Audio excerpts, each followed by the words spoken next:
So I'm going to call taxes back to order, but we'll need the tape on. We'll wait for Mr. Beltrandi. But we're going to come out of recess, and we're waiting for, does every member have the bill and the summary and the spreadsheet? I think so. Okay.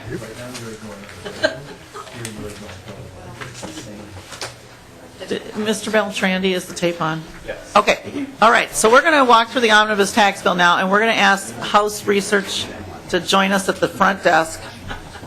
And we're going to start walking through provisions. We have been told by all kinds of people that they're in other committees voting on things. So we understand how that works at deadline. So what we're going to do is just go through the bill summary fairly quickly, and we'll talk a little bit about the spreadsheet. We're not going to take amendments or public testimony, and then we'll adjourn. Tomorrow we'll take public testimony and take amendments. Mark up the bill and send it to Ways and Means. If not till every member has one. Hang on a second. We want it. I'm sorry, just hang on one second. Morris wants to make sure that all the members wanted here have one. Because if they take one, they won't have it. Okay. Yes. Yes. Okay. Ms. Dalton, Mr. Hines, we're starting with the summary. Right? And feel free to skip everything that Representative Dabney covered the division report already today. And unless there's something of note that we missed in the division report, I don't think we need to hear it again. Ms. Dalton. Madam Chair, members of the committee, for the record, I'm Pat Dalton with House Research. Article 1 is the property tax aids, credits, and refund article that was in the division report. There were a couple of changes made to it that from the time it was a division report, some that Representative Dabney talked about earlier. We're adding a pilot program for the volunteer first responder. We are correct, and that's actually in section 1.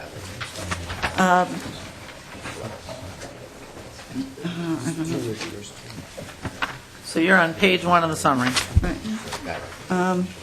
Yes. And page 2. The next major change to it is, I'm trying to find it. That's okay. Is on section 4. It's the supplemental fire retirement aid provision, correcting the issue with the independent, the omission of the independent nonprofit fire departments. The next, Madam Chair, Steve Hines from House Research. The next changes have to do with the agricultural credit. Slight changes from the division report. In section 2, the effective date is now pay 15 instead of pay 14, but nothing else has changed there. And then in section 10, which is the special credit for payable 14, that has to be different because property tax statements for pay 14 are already out. So this, after some conversations with the counties and with the Department of Revenue, we modified that approach to that credit somewhat and have now come with, if you look on page 3, section 10, now it's going to be a flat payment of $230 to each ag homestead, except that amount would be less if that was enough to exceed the total amount of taxes on the value of the property.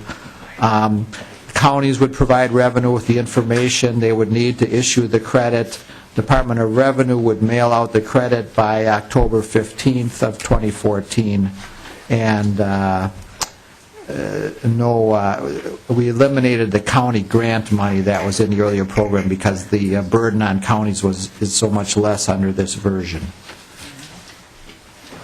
And the final change. I'm sorry.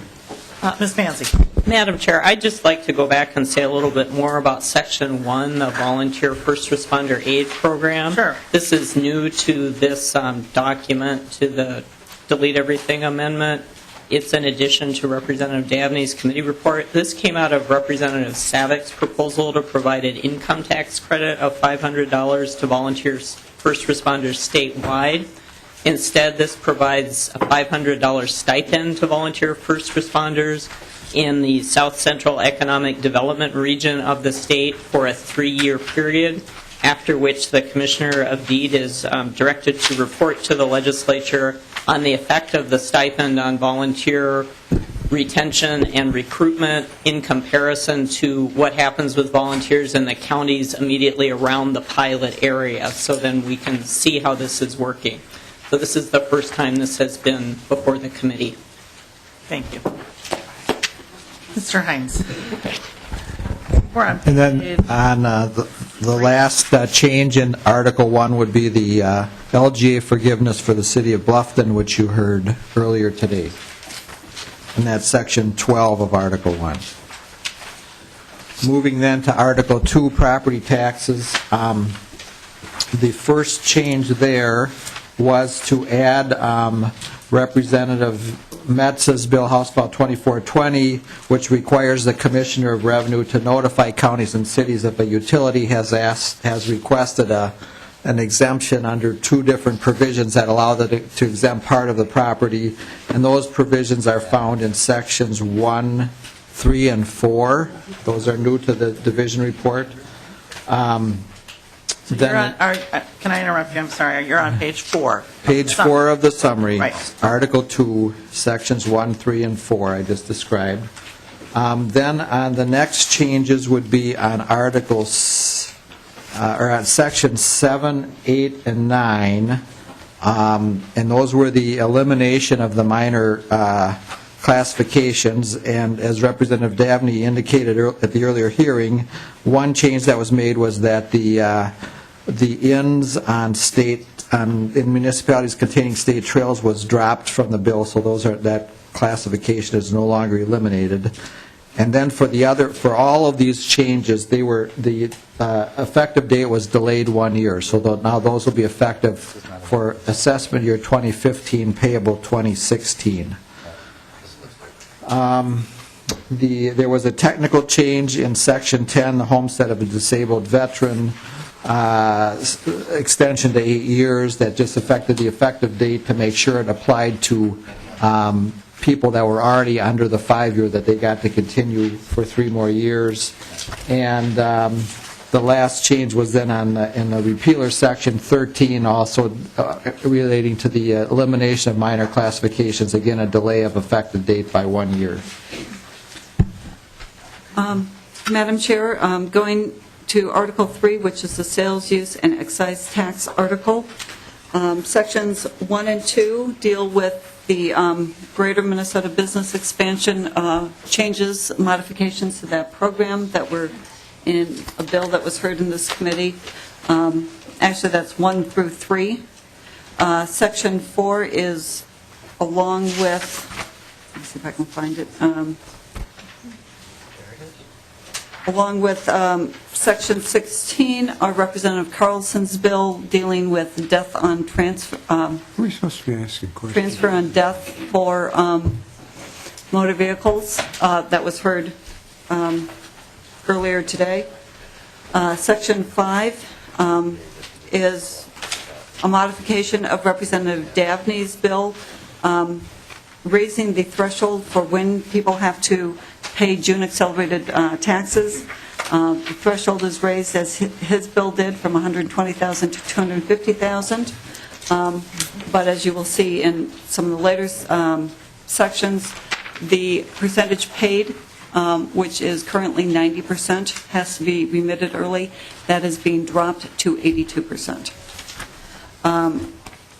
Section 7 is a bill that was actually heard last year.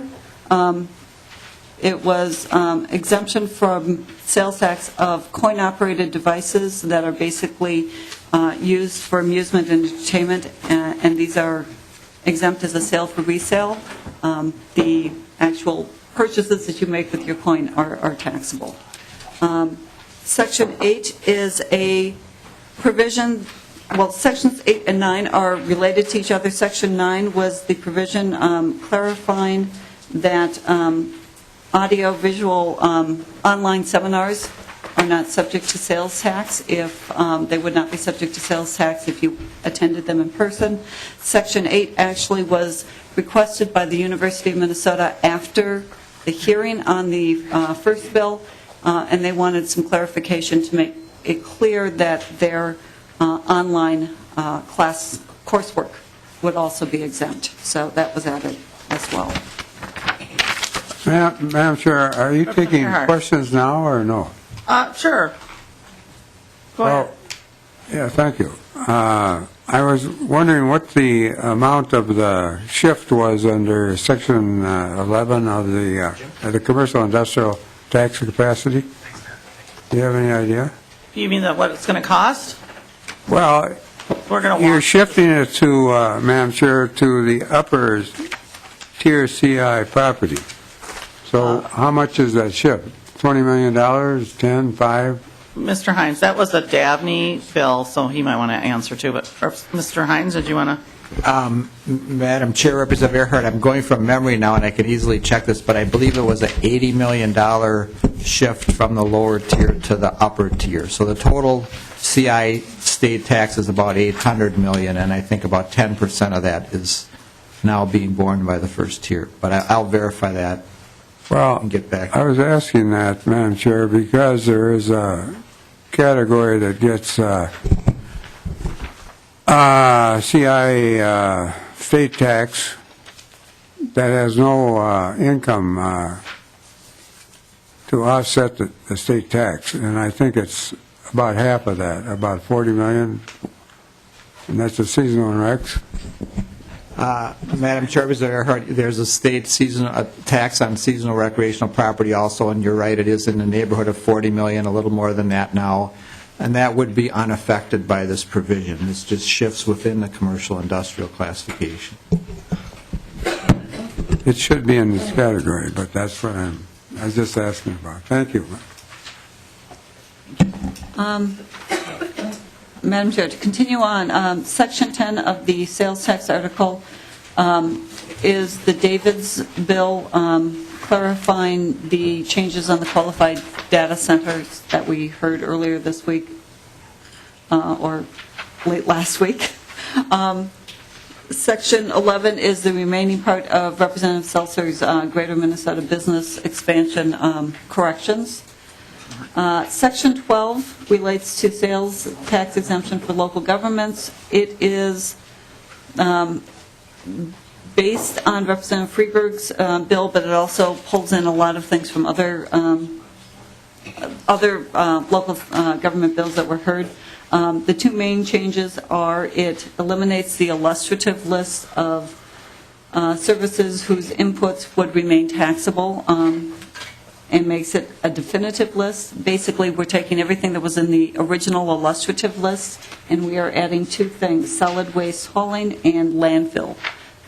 All of the inputs to those government services will remain taxable, and that will be effective for sales and purchases made after June 30th, 2014. The second change to this is to extend the definition of tax-exempt local governments. It includes three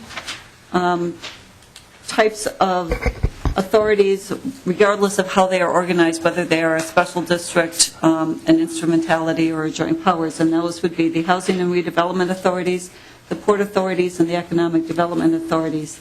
Then it also extends to any joint powers board or organization where at least 50% of the joint powers members are exempt governmental entities, and this should provide a bright line for who's subject to the tax and who's not subject to the tax.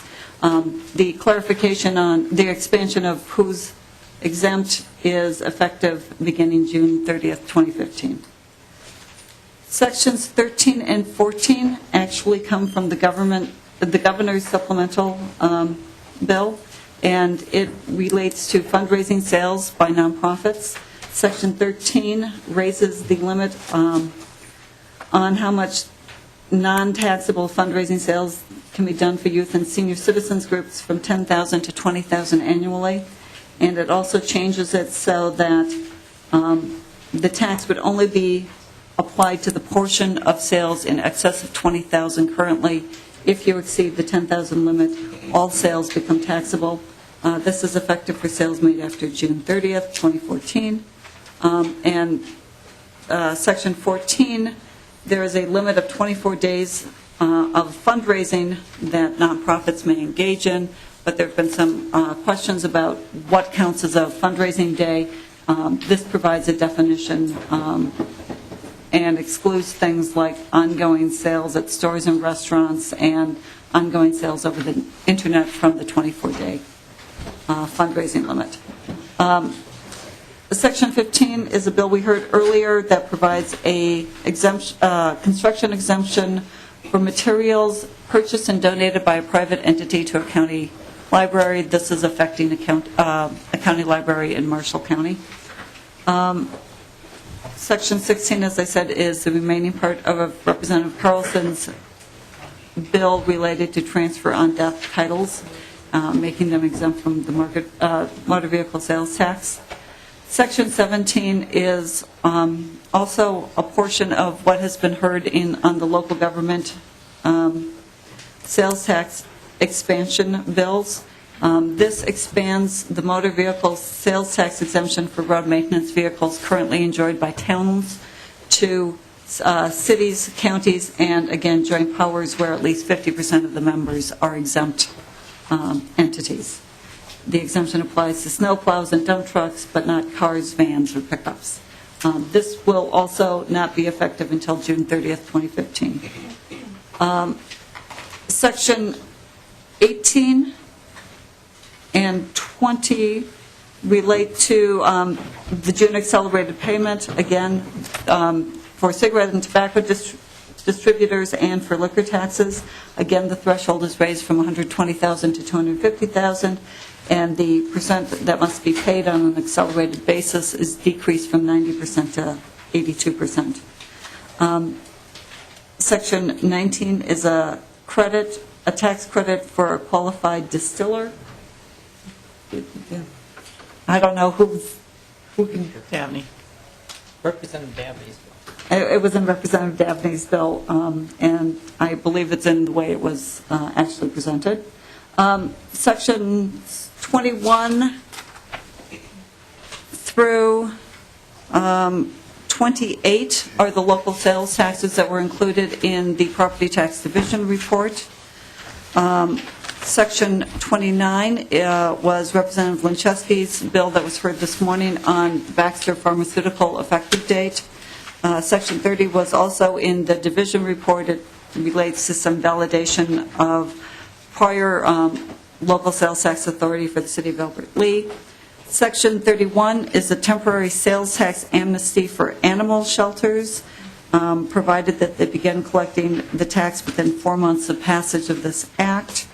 And then Section 32 is a modification of the bill we heard earlier this morning from Representative Petersburg related to Farm America. It provides a temporary sales tax amnesty, but the amnesty is only for the period December 31st, 2008 to December 31st, 2011. We believe that is the period that was actually covered in the audit. And since 2011, they were aware of the law. And with that, I will turn it over to Ms. Manzik. Ms. Nancy. Thank you, Madam Chair. Article 4 is the income and estate tax article. The first section makes an expansion of the definition of qualified small business for the angel investment credit. Under current law, businesses have to be engaged primarily in an innovative business that is doing one of the 3 things listed in the bullet points in the summary.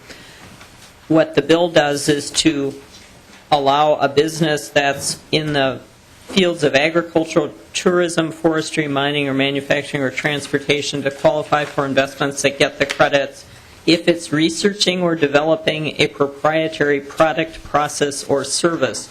Current law allows such businesses to receive investments that will then qualify for the credit if they're researching developing or producing a new proprietary technology. So this adds the product, process, or service to those specified fields. Section 2 is a portion of a bill that Representative Green had before the committee last year that requires the Commissioner of Deed to come up with a plan to promote the angel investment credit in Greater Minnesota and for women and minority-owned businesses. Chapter 150, enacted last week, sets aside half of the future allocations for the angel investment credit for investments in those kinds of businesses. So this requires the Commissioner to come up with a plan to try to encourage those investments and to allow them to use up their share of the allocation. Sections 3 and 4 strike language related to the gift tax, which was repealed in Chapter 150. Section 5 has 2 subtractions from taxable income for individuals. It has the extension of the military pay subtraction to National Guard, active Guard, and Reserve members, as in Representative Murphy's bill heard earlier today.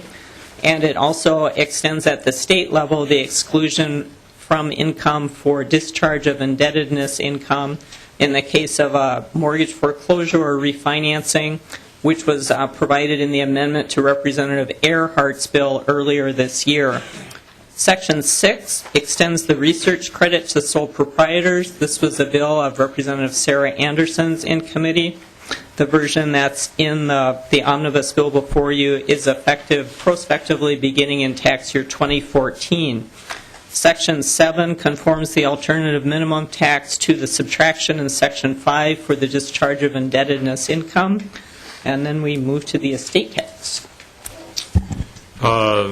Section 8 of the estate tax is a provision from the chair's bill that treats qualified works of art as defined under the Internal Revenue Code that are owned by a non-resident and are on loan to a Minnesota art museum as non-Minnesota situs property.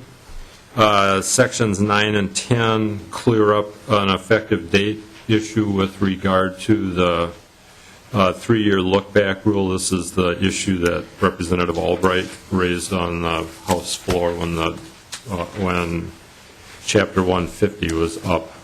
Article 5 is the minerals article. Compared to the version that passed out of the division, all of the changes to the taconite tax, the royalty tax, and so forth have been dropped. What remains is Section 1 is Representative Schomacher's bill that allows Rock County to continue imposing a lower aggregate tax. Section 2 is the Representative Anzelk's provision that allows the City of Aiken more flexibility in spending their 2008 one-time distribution of taconite production tax revenue. And Section 3 is Representative Dill's bill that makes a similar change for the 2013 production tax distribution. Article 6 is the local development article. Section 1 is Representative Isaacson's Ramsey County HRA authority to do housing improvement areas that was heard by the full committee. Section 2 is Representative Hanson's Dakota Community Development Agency authority to have more flexibility in using the first round of the low-income housing tax credit, and this is effective for the 15 tax credit allocation. The remainder of the provisions are from the division report, except that Section 7 is Representative Earhart's bill for Edina, allowing the city of Edina to establish a 15-year housing district to provide affordable rental housing in the Southdale area. Article 7 is the miscellaneous article. Sections 1 and 2 are Representative Dabney's bill that changes the method of notification for license revocation for non-payment or non-filing of taxes, so that it's the licensing authority rather than the Department of Revenue that sends the notice, and the notice needs to be sent by certified mail rather than regular mail. Sections 3 and 4 are from Representative Simon's bill that reduces the interest rate on confession of judgment, on confession of judgments for homestead properties. Section 5 is Representative Beard's bill that corrects the $1 gap in the rate and bracket schedule for under the new aircraft registration tax. Section 6 and 7, Representative Runbeck's bill on Anoka County authority to levy, to pay cash for these radio projects rather than issue bonds for them. Section 8 and Section 9 is Representative Lean's bill for increasing the funding for the Border City Enterprise Zone Fund. And this, compared to the division report, is effective July 1st, 2014, rather than July 1st, 2015, as it was in the division report. Section 10 is Representative Sundin's bill that allows the Carleton County to impose a property tax to pay for a building for the Soil and Water Conservation District in Carleton County. Section 11 is a new section that includes purpose statements for all of the tax expenditures that are in the bill. Article 8 is the unsession provisions, and I will spare you that. Article 9 is the department's property tax provisions from its technical and policy bill, and I will spare you that as well. And Article 10 is the remaining provisions from the Department of Revenue's policy and technical bill. Great, thank you. We're going to do the spreadsheet unless there's a question on something. Mr. Representative Carlson. Madam Chair, I'm just trying to understand this definition of taxable gift. What page? That's on page, I don't think it's the number on it, but it's section 10. Definition of taxable gift was the last item there. Sure. And, What page? you know, the question I had, we repealed it, and now I see there's 2 dates there where you're doing something with a window, and I'm just wanting some clarification on what's happening there. I have a CPA in my neighborhood that asked me specifically about that one the other day, as you know, when I talked to you. So Right. what's happening here? Mr. Michael, can you also remind folks what Representative Albright was raising on the floor as context? Is that this provision? Madam Chair, no, it's not. The provision immediately before it is the provision that Representative Albright was concerned about. This, in fact, is the flip side. In the Chapter 150, what happened was the gift tax was repealed retroactive to its enactment date, which was gifts made after June 30, 2013. The estate tax, as we have it, still has a 3-year look-back rule. That, in other words, the estate tax was restructured, so it now has a rate and bracket structure. It's not based on those old federal computations. And it has its own exemption. But those changes became effective for decedents dying after December 31st, 2013. So, and that new rate and bracket structure and tax base still has a 3-year look-back rule, but it's only effective for decedents dying after December 31st, 2013. The estate tax that was passed in the 2013 session had a 3-year look-back rule that was tied to the gift tax, which got repealed in the version the Senate passed. So the provision that you're focused on, Representative Carlson, is designed to make sure that that 3-year look-back with the gift tax definitions that were in place as, as enacted and as construed by the Department of Revenue will apply to people who died in that window between June 30, 2013 and December 31st, 2013. People who die after that will be subject to the new regime, which it still includes a 3-year look-back, but because the gift tax was repealed retroactively and the old estate tax was linked to that gift tax, this provision fills in the gap and says that because we retroactively repealed the gift tax, we didn't intend to retroactively, for those people dying in that 6-year window, also repeal the 3-year look-back. So it's a It's really a very narrow kind of thing, but it could actually affect, it very well may affect, a few estates. And so I thought it was important to put that in there to make sure that that gap is filled, and they're not treated differently. Thank you. Okay, thank you. So on the spreadsheet, if Ms. Schill and Ms. Templin want to just sit at the table, I think, we don't need to walk through the division report spreadsheet because Representative Dabney did that today, so that's done. And on the other side of the spreadsheet, I think I will just say, if folks look at the spreadsheet and just really ask, we'll just have questions for them. If you look at the spreadsheet, the target for this tax bill, the last one, that we passed into law, we've already passed those tax cuts. For this tax bill 2, or the omnibus tax bill, is $103 million. And so the way to think about it is roughly $103 million in tax cuts. The new part, if you look at page 2 then, so that's the 103 you see on the first page, is the Earhart bill that was already discussed, the Sarah Anderson bill for sole proprietors, and Representative Murphy for the military pay subtraction for the active guard. Then the next section are sales and use. Ms. Dalton already walked through all of those. And you can see those members' bills and all those various, sales tax reductions for whoever. So that bucket of sales tax cuts is, I guess, $41 million in the current biennium. And then the other, June accelerated is in both the sales tax and affects the excise tax. So you see that there. So I think the way I think about the bill, and I'll just ask Ms. Schill or Ms. Templin to add anything else that I may have missed, is so you've got the set of sales tax and income tax cuts going on in the first couple pages. Then you get to Representative Dabney's property tax cuts, and that comes together at $45 million there.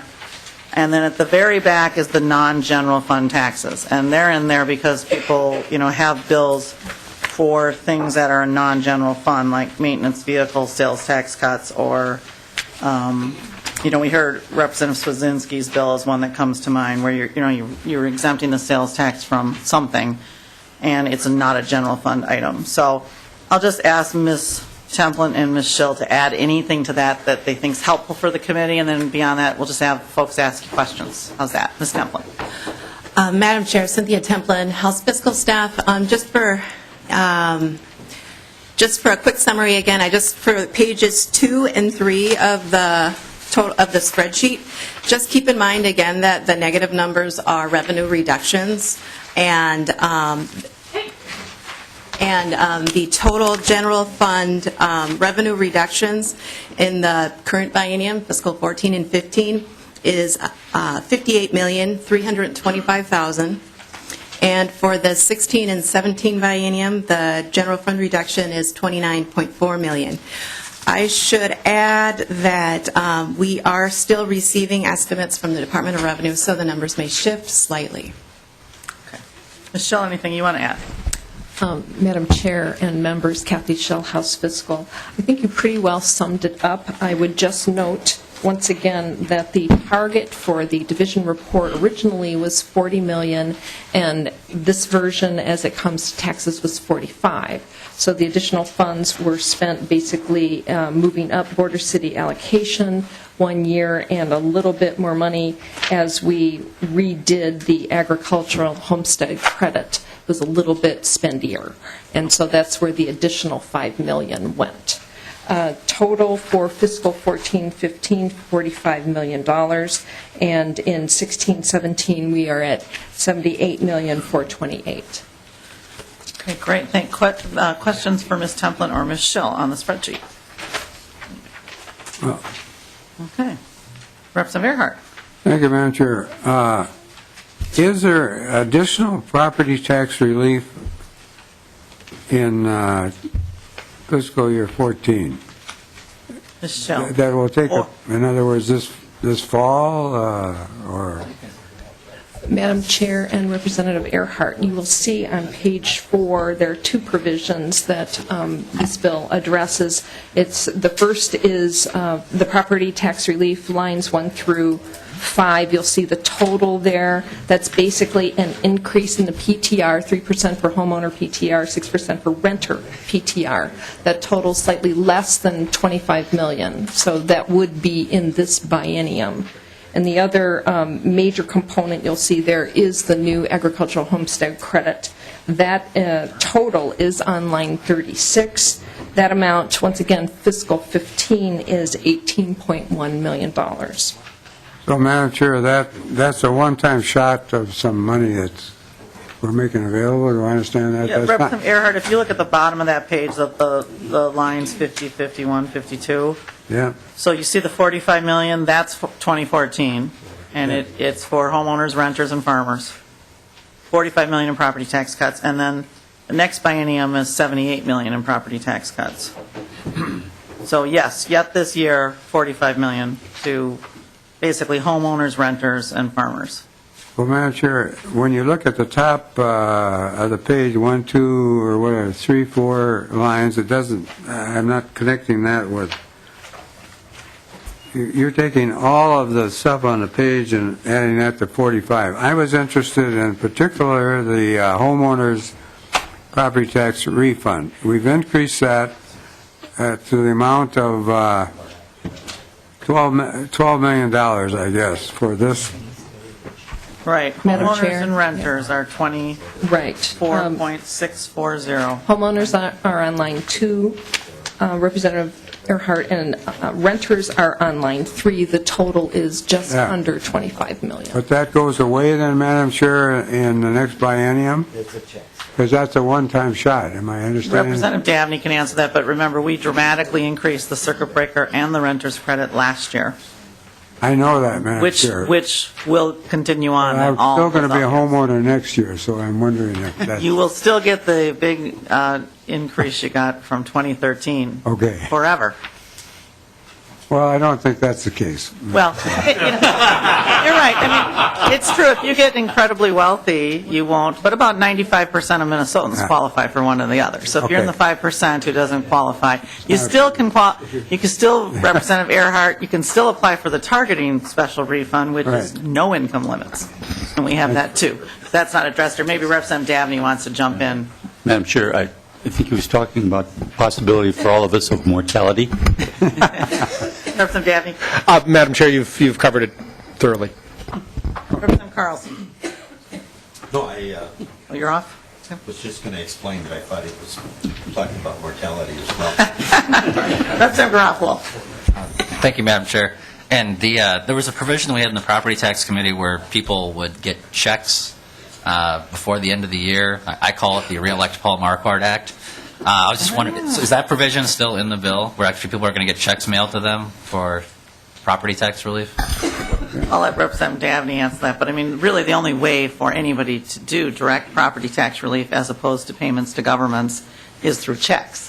So that is how the circuit breaker works currently and has for a couple of decades, and Madam Chair, renter's credit. So we are increasing those checks. We're not calling them the re-elect Paul Marquardt checks. Well, that's what I call it. Okay. I call it the so. But Representative Dabney, did you want to jump in on that? Madam Chair, just to respond to Representative Garofalo, in the case of homeowners and renters, they will automatically see the increased property tax relief represented on the checks that they would apply for and receive already. There's no change there. There's just increased property tax cuts for them. For the farmers, with Representative Marquardt's proposal, it comes in two forms. They will receive a credit, and then they will also receive a check to reflect this year's infusion of additional property tax relief for farmers. So, Madam Chair, they'll come with an envelope and Representative Marquardt's photo and name on it. No, it's fine. And are we done with the spreadsheet? 'Cause I have another question about the bill. Unless there are other questions on the spreadsheet. Okay, there's not. Representative Garofalo. Thank you. And I talked with Representative Dabney about this. This requires a little bit of explanation. In the bill on Article 2, Section 2, is changing the way solar properties are assessed. And I'll just explain some of this, Madam Chair, because I think the way the advocates have explained this is maybe different than current law and how this is going to go forward. So right now, under current law, the property, the solar panels are exempt from personal property tax, but the infrastructure behind it that's on that land is subject to the personal property tax. In addition, what this bill does is it says that is no longer going to be subject, that's no longer going to exist. The personal property tax isn't going to apply. In addition, it retains the existing classification rate for the property. So in theory, if you have land that's part of an agricultural homestead and it gets sold to a business and they put solar panels on it, they're going to keep a homestead designation on that land, which I don't think is what people intended when they created the bill. On top of that, whatever that classification rate is, it really should be zoned, it should be classified as commercial, and whatever the classification rate was, it kept before. Now, the reason why they're going to this production tax is they're taking a look at wind, and they're saying, well, we should do that for solar what we did for wind. There's a couple of problems with that. Number one, when you put a windmill in the middle of a farm, you generally can farm all the way around it. You don't really change the use of that property. That's not the case with solar. With solar, you can put up, or with wind, you can put up a 1 megawatt windmill, no problem.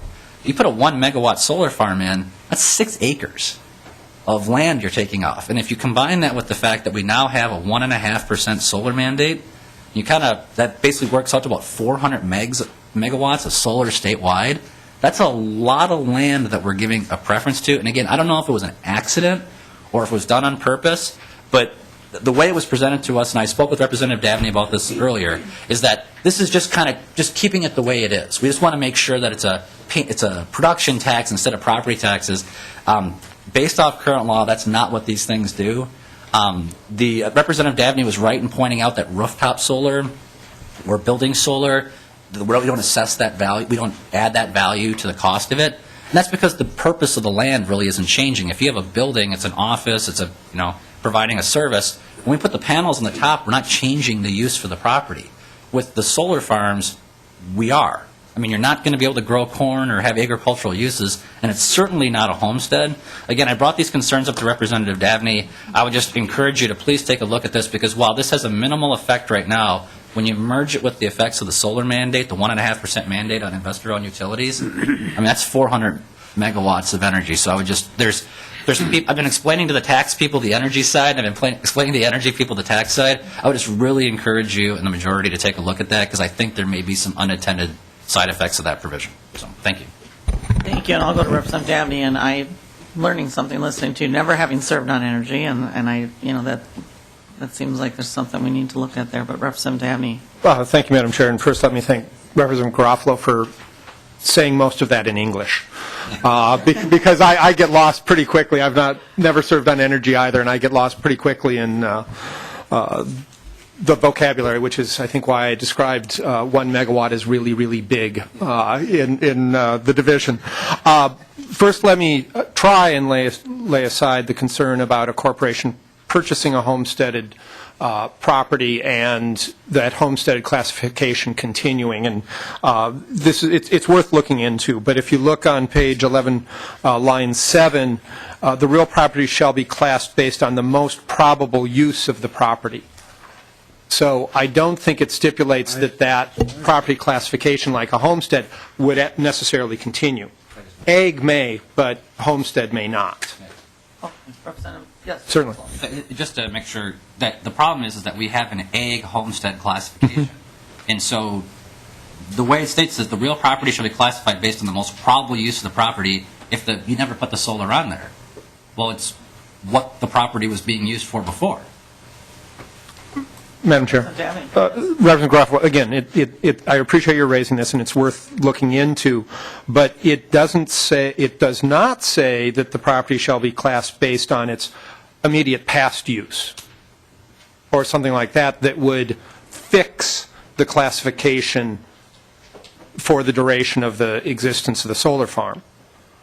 So I think there's room there to say, okay, this is no longer homesteaded ag land. It would continue to be classed as ag land, but not necessarily get the homestead benefit. Mr. Hines, see you come. Am I wrong? As if you can tell us something. Wouldn't be the first time. Madam Chair, Representative Dabney, and Representative Garofalo, I would basically just reiterate, I think, what Representative Dabney said. Classification or use would be agricultural, but it would not be out. You can't have homestead on a property that's not someone's homestead, so that would not be. That's not considered a classification in the same sense. It's like agricultural is the classification and homestead is the benefit that goes to certain types of agricultural property that would not go here. Well, Madam Chair, and to Mr. Hines and Representative Dabney, well, we're classifying this as agricultural, even though it's clearly not going to be used for agricultural purposes. So if that logic would apply to the homesteading, one would think that it should apply to agriculture as well. And again, we don't need to. You guys don't need to make this decision today. I'm in a very unique spot because I'm in a nexus for taxes and energy, and I don't think people realized how big a provision this is. I don't think it was presented this way to Representative Dabney, and I would just really encourage people not to look at the effects of it now, but especially with the fact that the property besides the solar panels, under current law right now, is taxed. That's the current law. So if you take that exemption out and you put up a bunch of solar farms across the state, particularly in jurisdictions that are not very property wealthy, you're losing out on a lot of property tax capacity that should be used for other purposes. It's your guys' call, but as long as people are well informed that the way the advocates presented this to Representative Dabney was, this is neutral, that it's just changing the way, and that's not what it does. So as long as everyone understands it, whatever you guys decide, it's your call. Madam Chair. Great, thank you. Representative Dabney. So two more responses in the conversation. One, I think the change in definition that you see is intended as an updating to have a more comprehensive definition of where the solar industry and technology is today, as opposed to where it was when the earlier provision was written. Secondly, remember that while we're exempting them from the property tax, we're instituting a production tax that goes to local jurisdictions. So it's a bit of a trade-off, better predictability for the local jurisdictions, better predictability for the industry as well.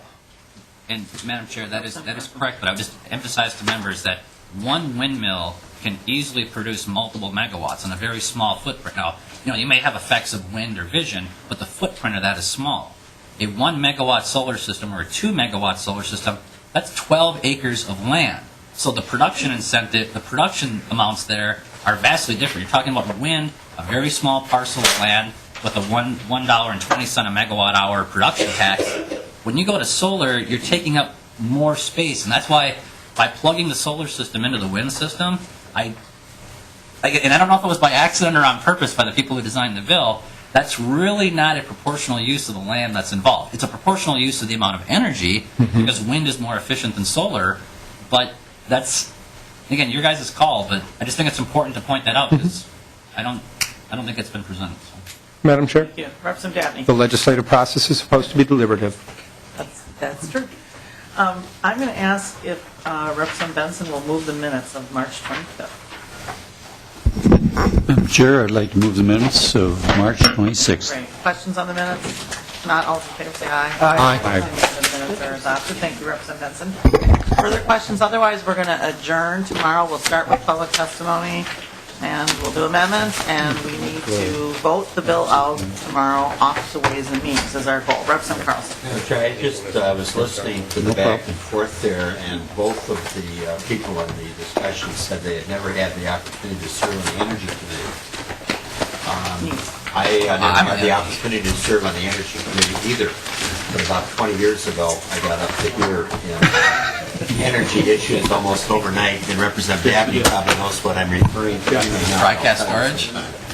You're right. Yeah. Okay, thank you. Thanks to the staff for all their work. I think he does have a point.